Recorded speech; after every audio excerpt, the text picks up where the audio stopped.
হ্যাঁ হ্যাঁ, এই নাও ঠেলা সামলাও। জামাতের চেয়ে মিথ্যা বলা লোক গোটা দুনিয়াতে আমি দেখি নাই। বললেন কে চরমনার পীর সাহেব ফজলুল করিম। এই দিক দিয়ে জামাত কোনো প্রাণী হইলো? জামাত হইলো আলাদা ভিন্ন জগতের একটা প্রাণী। বললেন কে কাজী মনির। এই নাও ঠেলা সামলাও। এই দিক দিয়ে শেখ হাসিনাকে দেশের 90% মানুষ, শ্রমজীবী মানুষ চায় শেখ হাসিনা ফিরে আসুক।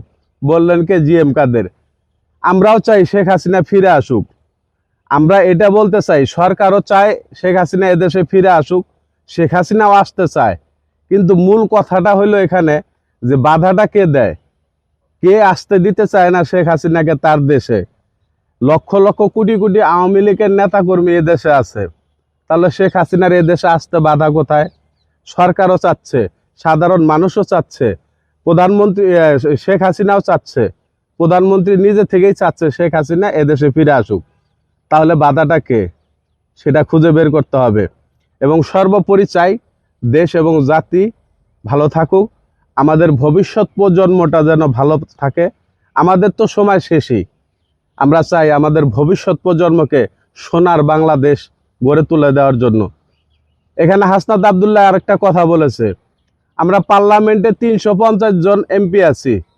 আমরা যদি চাই যে এই 350 জন কেউ দুর্নীতি করব না, কেউ মাদক কারবারির সাথে জড়িত হব না, কেউ মাদক কারবারিকে সুযোগ সুবিধা দেব না, ঘুষ খাবো না, মিথ্যা কথা বলবো না, রাষ্ট্রটাকে হযরত ওমরের মতো শাসন করব, তাহলেই সোনার বাংলাদেশ হওয়া সম্ভব। আর তাছাড়া সংসদে বসে ওই বড় বড় কথা বলে এ দেশ শাসন করলে শাসন ব্যবস্থায় সেই হযরত ওমরের মতো শাসন ব্যবস্থা ফিরে আসবে না।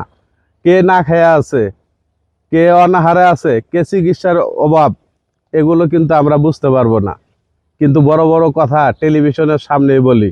ওই যে বাংলায় একটা প্রবাদ আছে, রসুনের পুটকি কিন্তু এক। তাই বলি ভাই, যা কিছুই করবেন অতীত কিন্তু মনে রাখবেন। অতীত কখনোই সুখকর হয় না, এবং একদিন আপনাকে আমাকে এই পৃথিবী ছেড়ে চলে যেতে হবে। সেই জিনিসটা মাথায় রেখে দেশ পরিচালনা করুন। আমাদের দিকে খেয়াল রাখেন, আমাদের মৌলিক চাহিদাগুলোর দিকে খেয়াল রাখেন। গ্যাস, বিদ্যুৎ, রাস্তাঘাট, চিকিৎসা, কলেজ, বিশ্ববিদ্যালয় এগুলা গড়ে থুয়ে যান। আল্লাহ তাআলা মঙ্গল করুক। ভিডিওটা ভালো লাগলে, কথাগুলো ভালো লাগলে অবশ্যই শেয়ার করে দিবেন।